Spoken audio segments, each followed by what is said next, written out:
a lot of research with the Observatory on Religion on issues of hate speech. And then we have Mercy Muigai, who is a peace practitioner and a web-based content developer who has been working also on the promotion of initiatives to counter hate speech, but also violent extremism and others in coastal areas in Kenya and in the country. So thank you for being with us. And so I would like to start with Alba. And Alba, so you have been working on the monitoring also of hate speech, and so maybe to get us started, what are the effects of hate speech on the digital platforms and on the work of journalists like yourself and members of the media?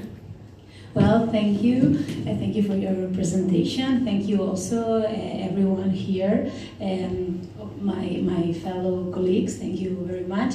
Well, this is a very interesting question, especially today, commemorating this anniversary of the Human Rights Universal Declaration. In my opinion, the most important effect, because it's a very big risk, is that we are losing trust. And we are losing trust in a lot of senses. Trust in media, who used to have kind of authority about facts that happen in the world and had some kind of influence in informing society about them. And this lack of trust is kind of a risk, because as a basis of understanding and as a basis of dialogue, as we know, trust is a very important point. So first one, this less trust, and how could we rebuild, how could increase this trust as media and as society. And then I'm looking also at journalists, and I have to say that our work is now monitored 24/7. Before we had kind of interaction in letters to the director of the newspaper, in letters to the director of the broadcasting company, whatever. But nowadays the work is immediate. The development, the effects, the causes, the consequences of all this work is all immediate. So we have also this pressure of being precise, being rigorous at the first time, and not having any margin for mistake, because a mistake can be really a risk and can drive us to this lack of trust. Alba, thank you for being so concise and clear. So if media, of course, and has been part of the problem, and we know that it has been like this, and lately the lack of the ethical responsibility, as Sabi was saying, from some journalists and media has helped spreading hate messages. So what could be the role of media in countering hate speech and those messages? How they can have a more proactive and positive role then? Yes, as it was told before, nowadays media is not only people who is working in journalism. Media is everybody having a smartphone, having a profile in social media. So from the media perspective, we should, one, make a big effort in doing our job better, to increase our guarantees of credibility and of reliability in this point. And then I remember when my first day of university in the degree of journalism, the professor told us, well, the three main functions of journalism are to educate, to inform, and to entertain. And I say, okay, but these three traditional main functions of the journalism did not take into account the interaction. When thinking about these three main functions of journalism, they did not think that journalists could work in a platform that is immediate, in a platform that could receive comments from the audience immediately at the same time. So I think that I'm here making some kind of advocacy to the work of journalists, because I'm aware that sometimes we are not doing our job rigorously, but sometimes yes. this is a profession, this is a work that have lived a really big change of paradigm in the last 2 decades. We were happily living in a business model that was working, and that is not working anymore. So also I think that 2 decades after, it is still managing to finding the ways. And the main way at the end is to make our job rigorously and better. Thank you, Alba. And I think, of course, from the journalist's point of view, there is this responsibility, as you say, very rigorous, because whatever mistake can, create more damage. But there are other ways, not just with journalism, but there are other ways in society that we can contribute to counter hate speech. And I think this is what our other 2 panelists have been doing. They are not journalists themselves, but they have been doing some work in countering hate speech through education and other means. So you have been working on some innovative projects, so maybe you can tell us more what innovative projects can help countering hate speech and how you have used them. Okay, thank you, and thank you everyone in here. The innovative project that I propose in here is a training about digital base building. That is the first. What is a digital base building? We know that now we are entering the revolution industry 4.0, where everything will be digitalized.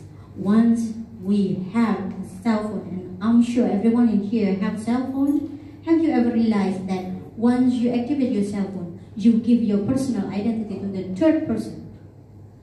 When sometimes you got SMS or something like broadcast in your message that is not belong to your friends, actually the provider that you trust give your identity to another third party.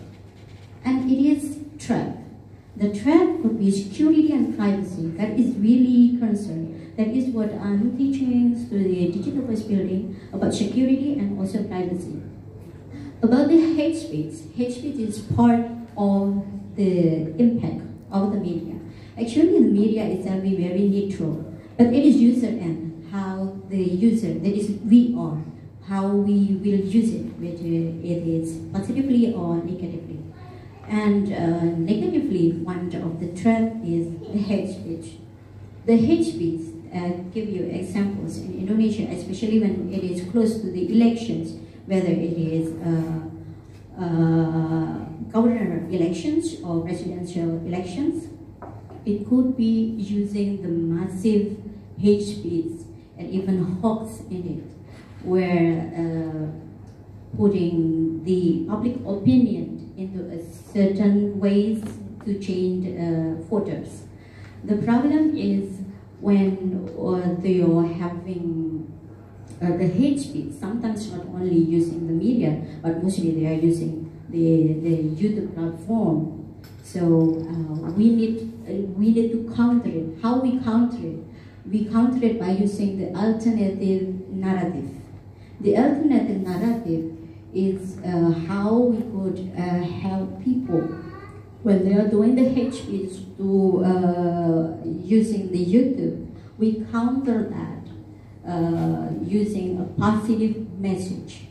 And the third is, since the younghood is really attached with the gadget, so I'm thinking that the children today is also gadget freak. So I try to create a game which is called as Dialogic, and it is a game application program that launched at the Google Play Store. But if you want the APK file, then I can give you so you can play it offline. Thank you. And we will come back to this game and for Son to tell us more about this game that she has developed, because I think it has very great features. I saw a little bit of the description, so that's very good. And you touch upon the topic of social media, and we are all in touch with social media on daily basis, and it's like part of our reality, and particularly for young people, children, young people, this is part of how they grow up. It's, in our time when we grew up, maybe it was not so common, but now it's so common. And And I know, Mercy, that you have been working on the use of social media to counteract hate speech. So if you can share with us how you are using social media to spread this positive narrative that Song is talking about, and how effective that has been. Okay, thank you. For us, it was a KAICIID initiative actually, where we got the youth to participate in a social media campaign on hate speech and interreligious dialogue. So when we were starting, we were giving it a test, and it was based out of research that young people, and not necessarily the young people, but all of us spend at least 2 hours, or 1 to 2 hours on social media. The moment you log into your Facebook account, your Twitter account, or whatever active you are, you're likely to spend 1 hour in a day just perusing or whatever you might be doing. So we thought, why can't we tap into this attention that people give to their social media campaigns and spread this message against hate speech for peaceful collaboration. So that's why we came up with a social media campaign that involved university students of 4 universities or colleges in one area. And I would say it was effective through all that time, because we got so many supports. You could see from the comment sections on people asking how they could be involved, and people sending us messages on where you are. It evoked a lot of interest on this whole issue of interreligious dialogue. And from that, we also saw changes that those people who were involved directly, or the beneficiaries of that program, they wanted to take it up to another level, and so they came up with initiatives in their own schools. But there was also a challenge that came up with this, because we realized that most of these people do not understand exactly what hate speech has to do with this, or what is interreligious dialogue. Like I mentioned in the last initiative that we were here, is that most people viewed interreligious dialogue as a debate, like is Jesus the Son of God? It was a scriptural-based argument. So there were changes that you could see that people are making an effort, because you tapped into that which is in their daily lives almost every day, because like we said, all of us have some time or so in the internet every day. And so there's a lot of energy, there's a lot of potential if we could use that which touches our everyday lives, so as to spread the message on countering hate speech, and also to spread the message of peace. Mercy, maybe for everyone here, I don't know if everyone understands what a social media campaign actually entails, what it is. Like, you talk about the social media campaign, but how did you do that social media campaign? What does this mean to create a social media campaign? What tools do you use? What messages? So if you can tell us more on the details of what was this campaign. So for us, the campaign was having the different groups from, like I said, there were about 45 universities participating. And so we came up with a placard with a message. So each group held that placard, and they were to go for the most likes and social shares. And we were to award the group that had the most social shares and likes. So it was more of a competition or a campaign, and under that competition we were spreading a message on interreligious dialogue and the peace message. And so that was the campaign, and we understand we can also do a campaign that is paid for, like you pay like an advertisement on Facebook. But this one was more of an organic, where people do it naturally, or maybe they're motivated for something, but you don't pay for it. So there are 2 ways you can do the campaign, either on paying for it, or you can tell people and motivate them to do so. And in that case, you also attract attention from not just the direct beneficiaries of the program, but also the indirect beneficiaries. So It's basically to reach out as many people as possible, and I think the use of hashtags and likes and shares, as you were explaining, helps reaching out. Once you share something, it goes to many other people, and I think that's part, and that's how it's used also for the negative side, because it spreads very quickly. And I think creating those spaces where positive messages are actually going into the minds of people fast, and with many people talking about the same, it helps creating a different narrative, as someone was saying. So I'm going back to Alba. So also we're talking more on concrete solutions or examples of good practices. So maybe you can share with us, Alba, how journalists have approached this issue of overcoming the rise of hate speech and xenophobia in your particular work. Thank you. So yeah, I think in four main ways, and these four main ways include several examples that I would like to share with you. First of all, are tools, and yes, digital tools.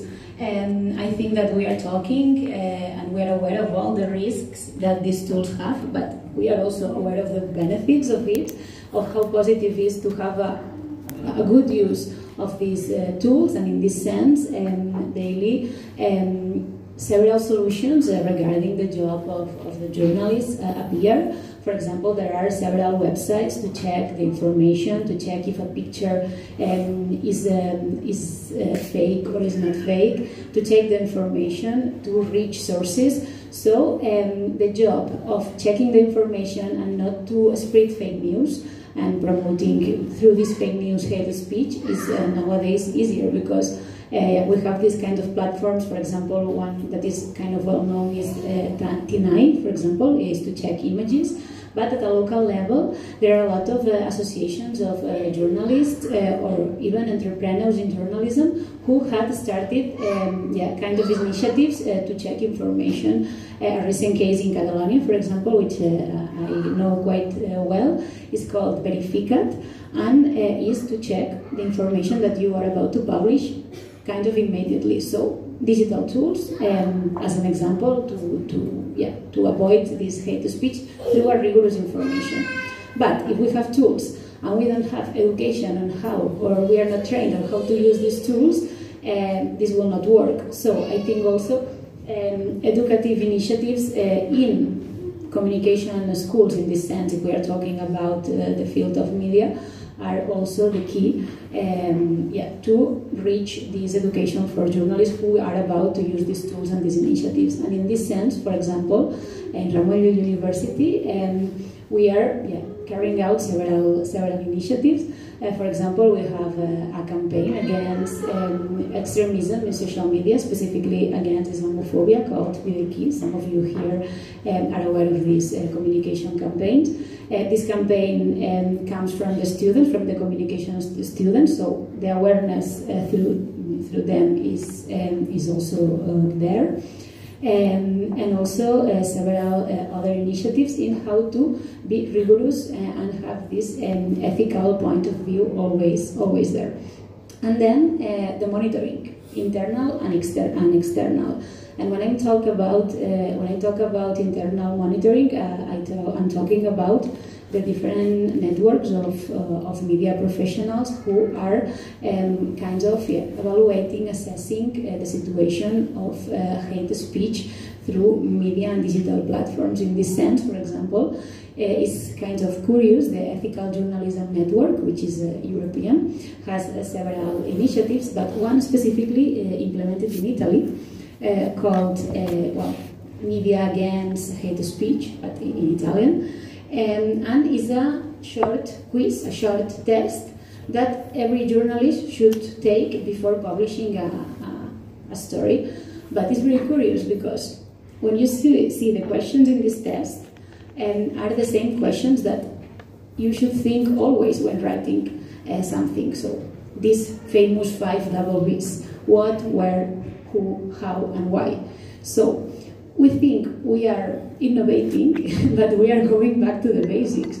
So for evaluating ourselves, try to thing to do your job as it has to be done. So yeah, in this sense, it's kind of curious. And finally, yeah, the external monitoring. We have several platforms, several initiatives, associations, national, international, who are always monitoring and publishing reports on the practice of journalism and on the presence or not presence of this hate speech.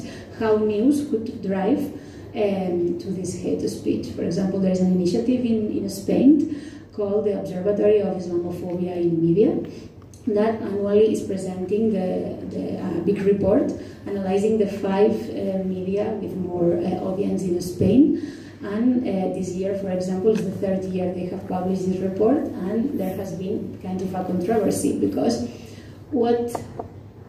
for the media which is monitored, what they consider could drive to hate speech is not considered by the journalists. So here, a big controversy. And so very good points here, and I think across the board here we have talked about media literacy in a way. I mean, in the case of the journalists, how do you differentiate what is fake news and it's not fake news?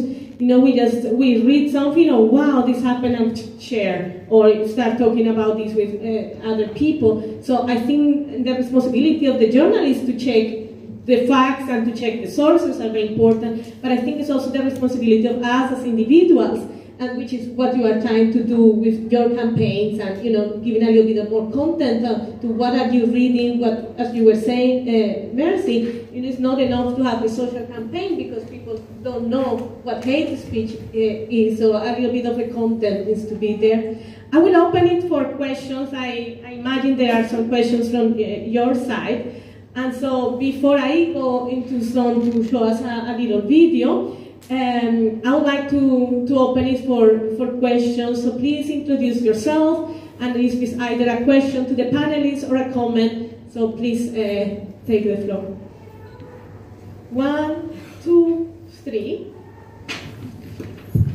Good evening. I am Mansoor Limba from the Philippines. My comment is addressed to Alba.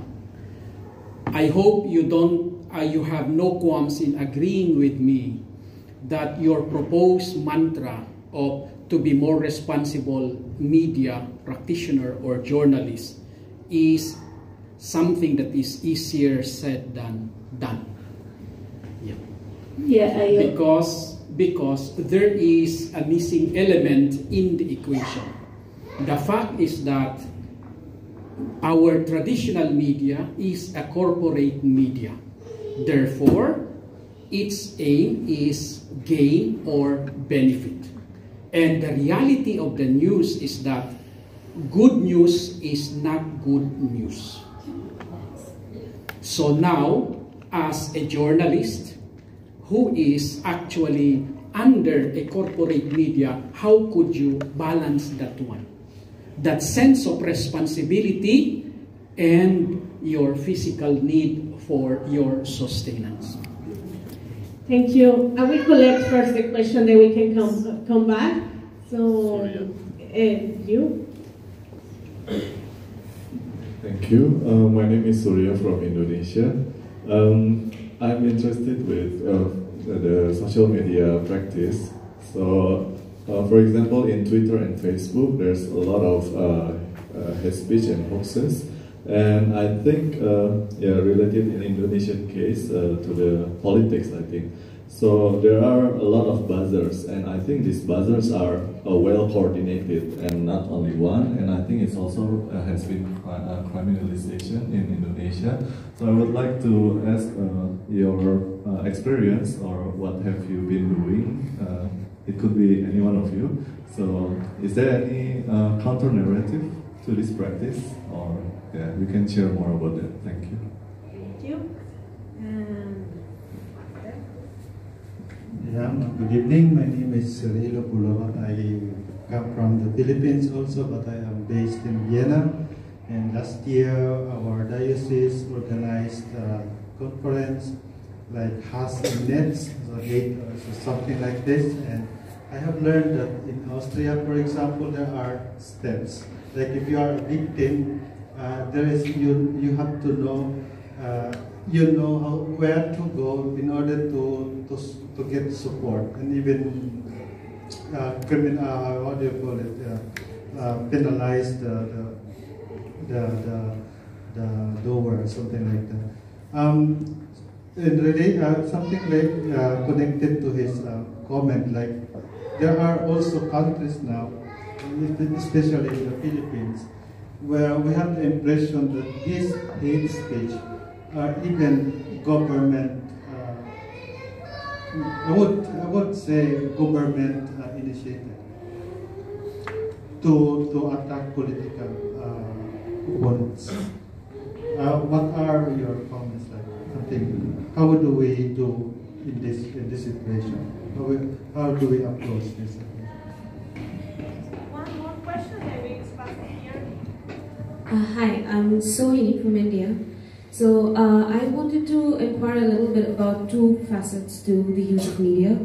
One is that there is a constant, like these days it's the influencers domain, right? So I want you to comment on the role of influencers in arresting hate speech or promoting the same. So how do you see it? Like often it is misused, particularly in political campaigns and when you're trying to politicize an agenda on social media.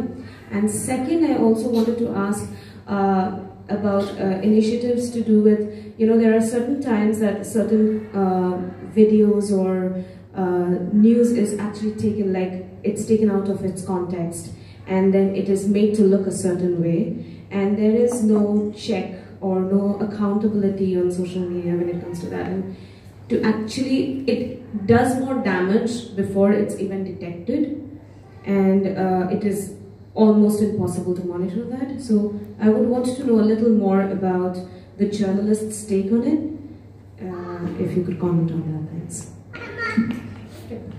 I will give it to Zon. I think there are several things that relate to the work that you're doing, also with influencers and this. Okay, thank you. The first is the question from Surya. Yeah, in Indonesia, especially the election case, so each party will have a buzzer. We call it as a buzzer. So this buzzer will hire many people. Even there are not only 500, even there are thousands of people with buzzering the social media. So what is the change in here? Because the party needs to create a good image. This good image will create a public opinion of a certain candidate.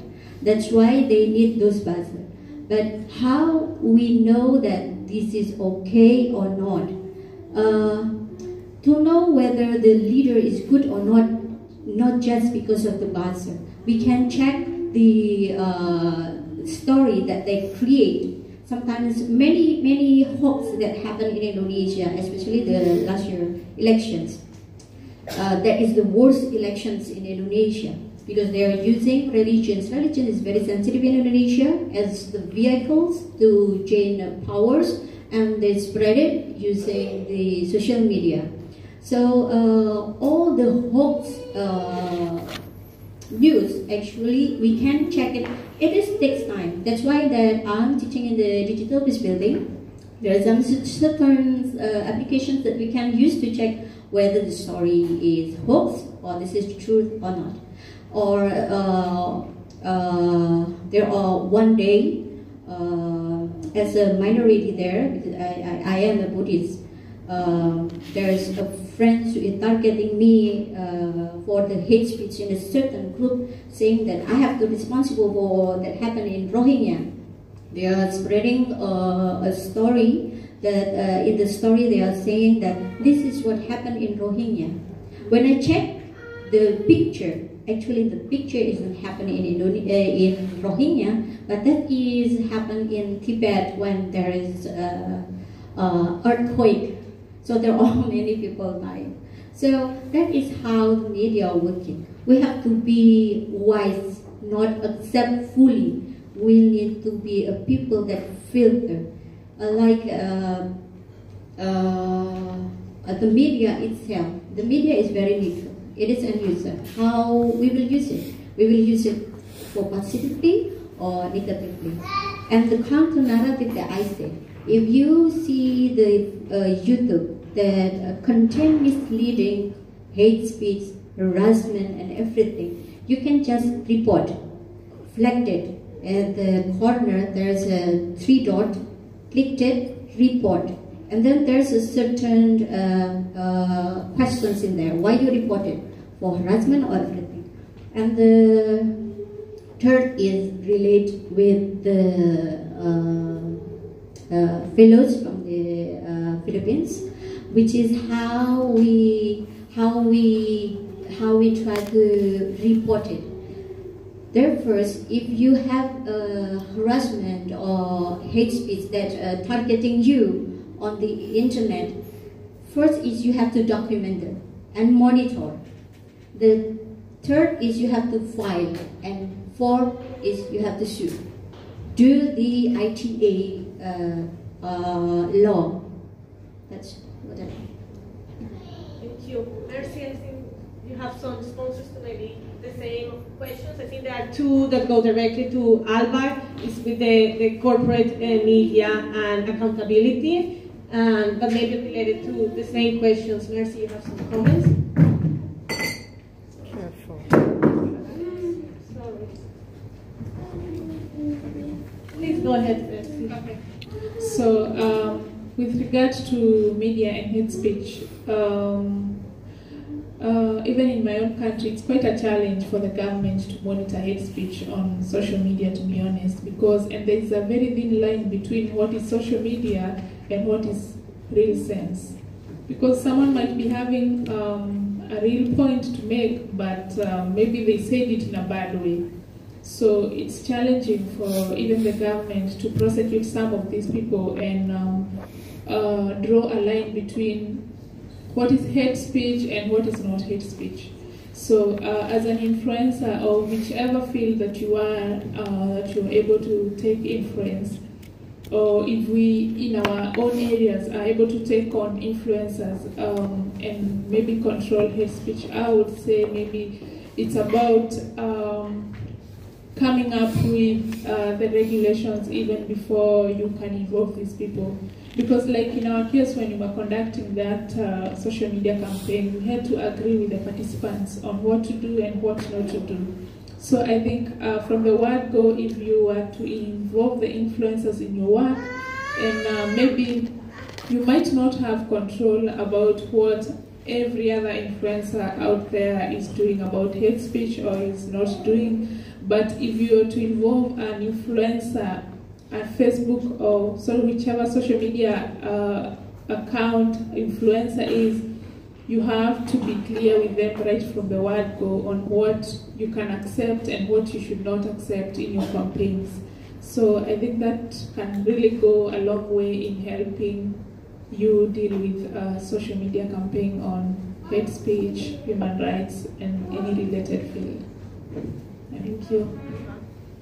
Yeah, so about the first question, I think you did the big question, the big question for the field, for the industry, also for the business. And in my opinion, the journalist is a figure that has a lot of pressures from a lot of different, like a sandwich, from a lot of different agents, their bosses and their companies. At the end, they are companies. Media want to earn money.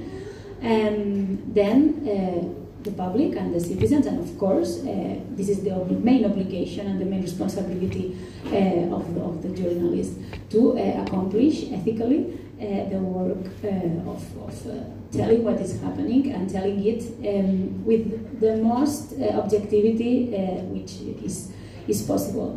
And then also nowadays the pressure of the media, of the internet, of the digital platform, which wants this perfect work immediately, with no time for thinking, with no time for reflection. What happens there? That the pressure of the boss, the pressure of the public, the pressure of publishing first than the other media, because if not, your work will not be everything. So you make kind of terrible headlines, misunderstandings, and things that lead to a very big confusion. nobody has found nowadays the 100% solution to make this very easy thing to say a reality. But there is a movement called the slow journalism movement that I'm very interested in. Actually, I'm doing my PhD thesis on this slow journalism movement that has a very very consolidated public and has started to work differently. Is a kind of journalism that dedicates the time that a story needs, even if it's 1 month, 2 months, or 2 years. But the public, the audience, accepts to wait to obtain, at the end, a quality, a rigorous piece. The kinds of journalism that the New Yorker is doing, the kind of journalism that sometimes the New York Times, the Financial Times, etc. So I wait, but I obtain all the parts of the story, and I don't go to misunderstandings. So in this big chaos, some kind of counter narratives and some kind of different ways to do the job are appearing, and I think and I hope they will success for the sake of the health of the journalism and society. Thank you, Alba. Johan Galton, who is this founder of Peace Studies, he talks about peace journalism, and which relates to this, and is creating this alternative media that, in a way, from his point of view, can become mainstream in the future. And the more efforts, he says, the more efforts to create this alternative media, the higher the probability that people will be hearing more about that. And I hear you on these issues on, its control, but I think creating these other spaces, as you were saying, the alternatives need to come, more often and more from the different initiatives. And I think this is a very valuable initiative. Your last question, Alba, before I move and give a little bit of spaces. So you have been monitoring media. So what's the future of monitoring media? Well, first, the main challenge of this monitoring was the methodology, and how we found a fair and objective methodology. And in this sense, we joined the methodology used by the World Association for Christian Communication, an initiative that is already 50 years old and that has developed really different local and international monitoring terms. So we followed their methodology, and according to what we found, analyzing in 8 different countries how media are dealing with hate speech.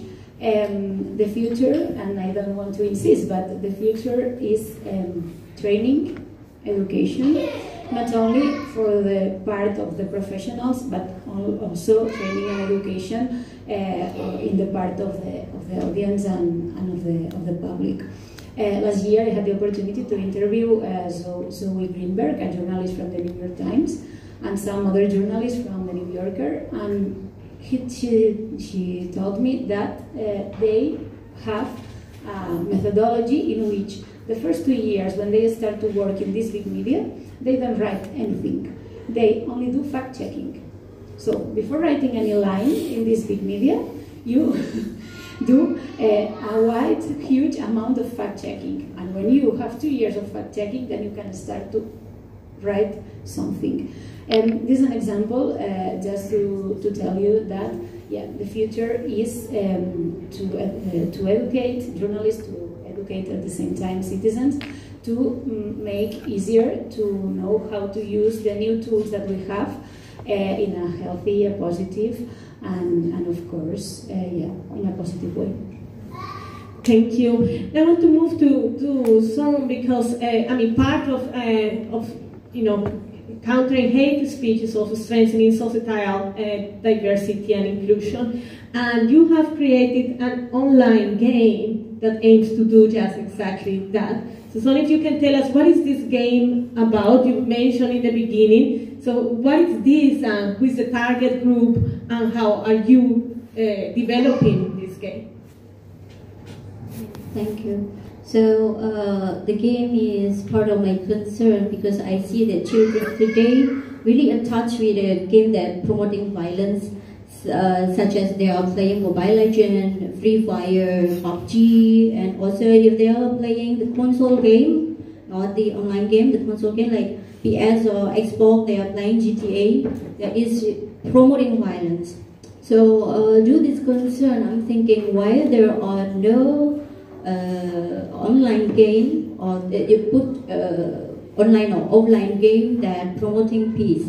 So I try to create this game with the 7 steps of with the concept of 7 steps conflict elevations, and how the user or the player could finish each of it using the three match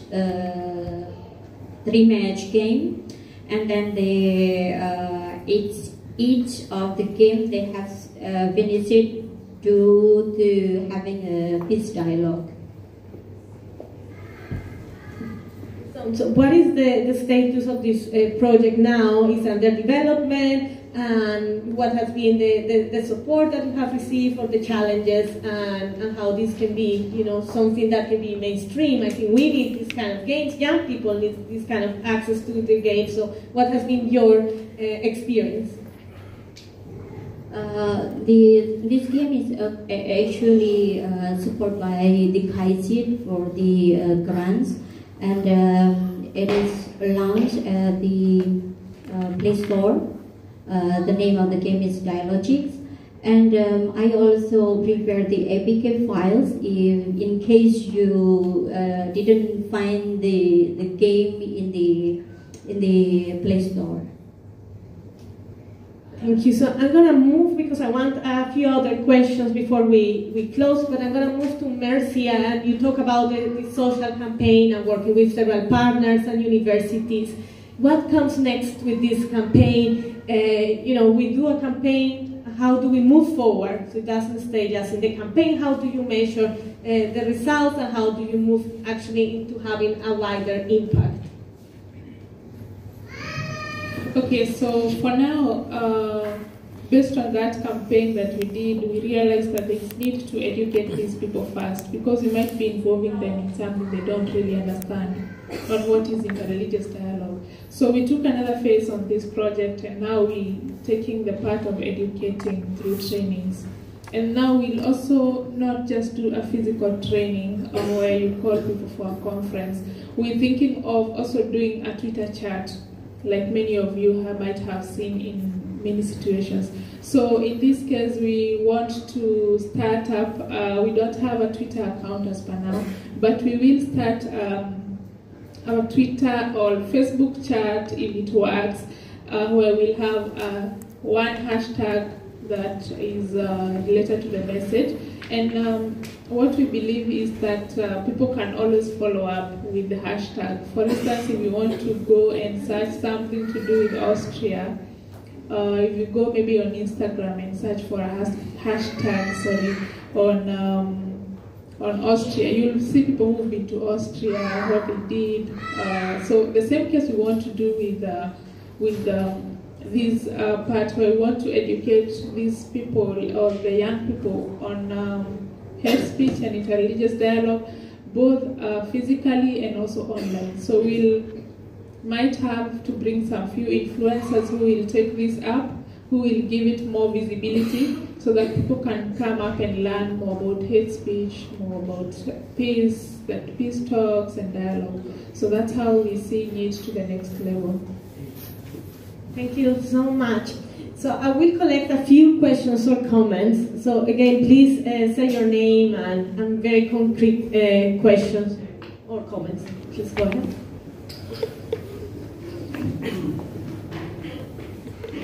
Thank you very much, the moderator and the panelists, for this discussion. Hate speech is increasingly becoming a serious phenomenon across the world. It's becoming a very powerful tool in the hands of politicians for political campaign. It's becoming a powerful tool in the hands of even people in government. And a lot of time we see situations where fake news or particular content of hate speech is even being sponsored by some people. And are people that are powerful, are people with really resources in their hands. One of the debates recently in some of the countries is even going to the extreme of proposing capital punishment for people who are promoting hate speech or fake news to that extent. On the other hand, the role of the civil society in checkmating the process, in helping and getting government to do the right thing.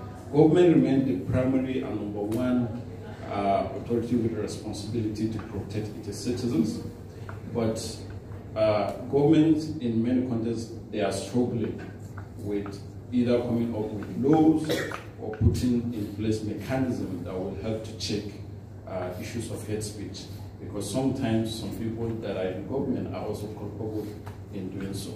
From the experience of your work, how best can civil society and government work in the best possible way to help in checkmating the issue of hate speech? Secondly, religious leaders are powerful influencers. Powerful that they can influence the attitude and behaviors of their followers. Unfortunately, we are seeing a situation where increasingly religious leaders are also falling into the theme of hate speech, fake news, and so on and so forth. Now, if religious leaders who are strong influencers are also finding themselves into this, you talk about training young people in interreligious engagement. How best do you think can we engage the religious leaders themselves in addressing hate speech? It's like you're from Kenya, right? Okay.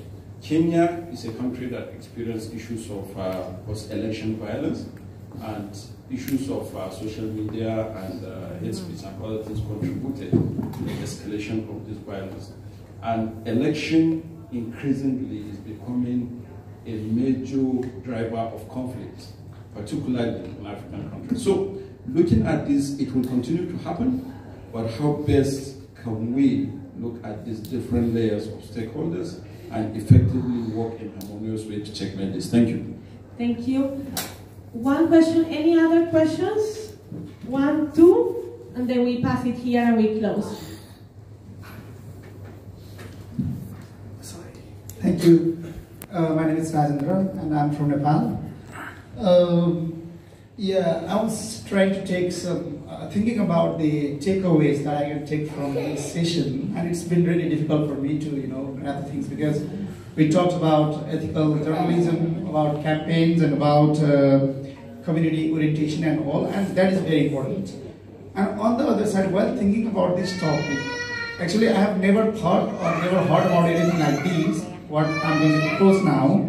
So while thinking about this topic, something came into my mind, that is like, have we ever thought about imposing the ideas for the social media producers to have some kind of social responsibility of, like having some kind of cautions or some kind of,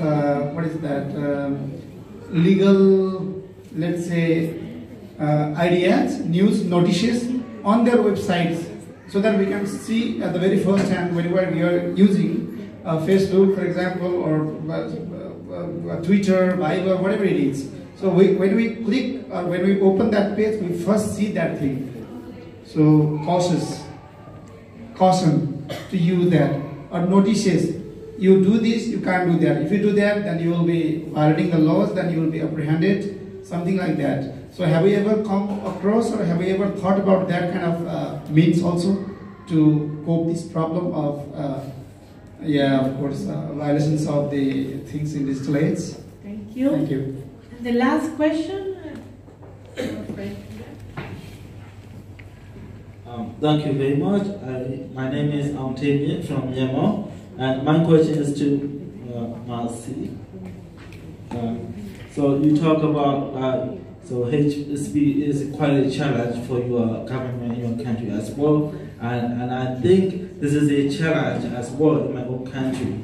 And I want to hear what you found the challenge is from you. And I want to know what you think the role of government in countering hate speech in the digital age.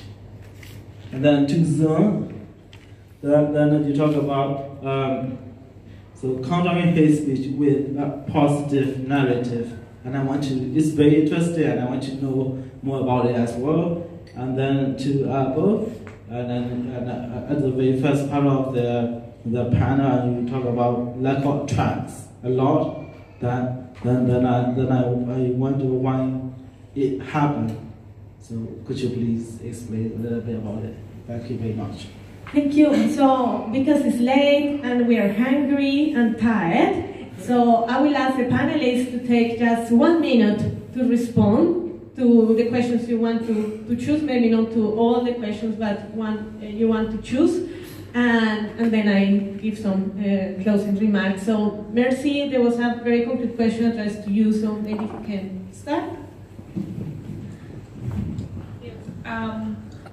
To start with the question on what the government can do to counter hate speech, I think the main role of the government is to create the laws and enforce them. So if the government can be, the different governments, because this is not just a problem that is in one country, if they can come up with laws and be clear about them on what is hate speech, because some of these laws exist, but people are not sure what's the line on what is hate speech and what is not hate speech, because you might comment on something and you find yourself being told you've committed a crime. So, and that's where the civil society also comes in on the question that was asked on what the civil society can combine with the government to do. The civil society can also advocate for some of these laws and also be part of the formation of these laws, so that they are not one-sided or they're not biased against one side. We know the civil society, and I'm part of the civil society. It's very active in advocating for some of these things. So, and it can also advocate for the rights of its people. So if the civil society can come up and lobby the government to create some of these laws and show them how they can become involved, where the problem is, and how they can help them solve this problem, I think that would be great. Thank you. Okay, thank you. About the hate speech, everyone knows that elections or politics is doing really dirty jobs in every country. What we need to do is we need to be aware that all this media, the fake news, sometimes is produced by someone who is having huge power to change the forces.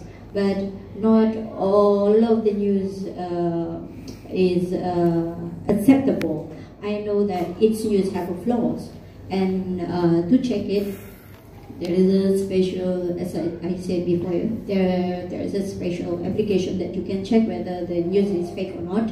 The second is everyone in here, we have trace in the digital. We call it digital trace. This digital trace cannot lie. That is what you do. So if someone harassing you, sending you hate speech, just do the trace of the digital platform that he used, so you will know who he is and what he do, and then you document it, and then you have to monitor it, and you do it again and again and again, and then just file and show it using the cybercrime. The second is about the counter-narrative. The counter-narrative is usually being used by a small group, especially the radical groups, to spread the hate speech. But we can counter it using the alternative narrative. The alternative narrative is you cannot replay every hate speech in your comment. It will make your hand tired. Your thinking is getting stressed. Just forget it. And then you have to create a concept. Like the influencer, the positive one. How you create concept, the message that you can spread and counter those hate speech by just one punch and they will silence. That's usually that we do, and we teach. Actually, I teach my students to doing that, because mostly my student is women and got many harassment, body shaming, bullying, and many things. That's why we try to produce those messages using a video, using posters, and everything. That's why that I teach the digital-based building.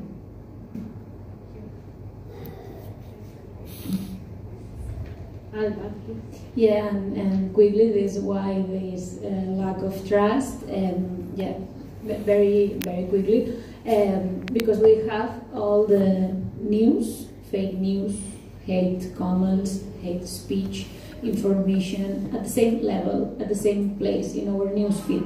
And if people does not have criteria, ways to distinguish them, to differentiate them, this mix of this information all together, of course, goes against a trust. And then, obviously, because journalism is daily making mistakes, daily promoting kind of information that is not checked, that is not fact-checked.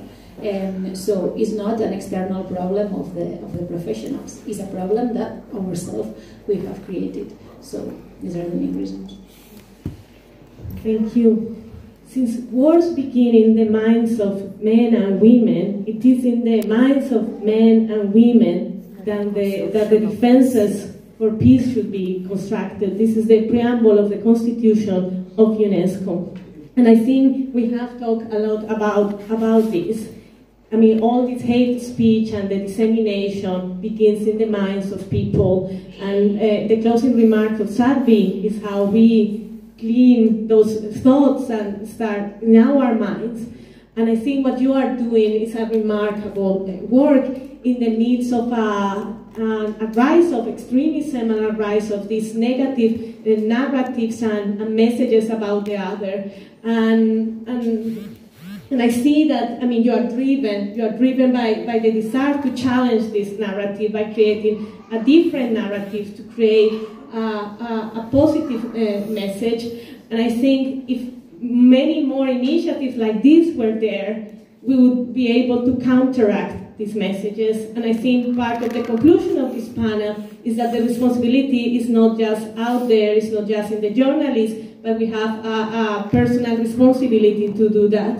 And I think there were very concrete examples of how. So I hope the panel gave a lot of ideas and food for thought, and I saw a lot of thinking behind to continue maybe the discussions during this day. And in the reception, feel free to approach the three panelists and continue the dialogue. And I hope that today, as we commemorate the adoption of the UN Declaration on Human Rights, that we see this threat to human rights as something that we need to challenge immediately and join forces to make it less prominent in our world today. So thank you so much for the attention and for being part of it. Thank you very much, Maria Lucia. Thank you very much, ladies, for taking the time, and for all of you. I know it was a long day for everybody. So please, I would like to invite